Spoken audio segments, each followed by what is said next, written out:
রানে একজন মারা যায়। সেই ঘটনাকে কেন্দ্র করে নির্যাতন এবং হেফাজতে মৃত্যু নিবারণ আইনে বাংলাদেশে প্রথম একটি মামলা হয়। সেই মামলা ডিকোর্ট ট্রায়াল কোর্ট বিচার শেষে একজন এসআইকে এবং দুইজন এএসআইকে ও দুইজন পুলিশের ফোর্সকে সাজা প্রদান করে।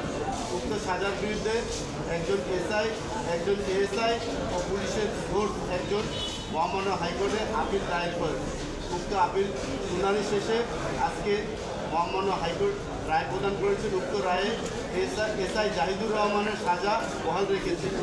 এএসআই রাশিদুল হাসানের সাজা কমিয়ে 10 বছর করেছেন, সেটা হলো নির্যাতনের হেফাজতে মৃত্যু নিবারণ আইনের 15-1 ধারায়।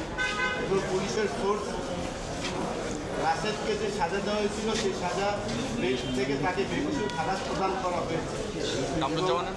বিজ্ঞ আদালত এই মামলার রায়ে পুলিশ ডিপার্টমেন্টের উপরে বেশ কিছু অবজারভেশন দিয়েছেন। সেই বিষয়ে পুলিশ ডিপার্টমেন্টকে প্রয়োজনীয় ব্যবস্থা নিতে বলেছেন। বিশেষ করে একজন নিরাপদ মানুষকে থানায় অ্যারেস্ট করে নিয়ে আসার পরে সে যদি কোনোভাবে ভিক্টিমাইজ হয় কিংবা কোনোভাবে আঘাতপ্রাপ্ত হয়, উক্ত আঘাতের পরিপ্রেক্ষিতে সংশ্লিষ্ট কর্তব্যরত পুলিশের বিষয়ে ইন্টারনাল এবং আউটসাইডে কোনো ইনকোয়ারি না করাটাকে এটা পুলিশের একটা গাফিলতি হিসাবে কোর্ট বিবেচনা নিয়েছেন।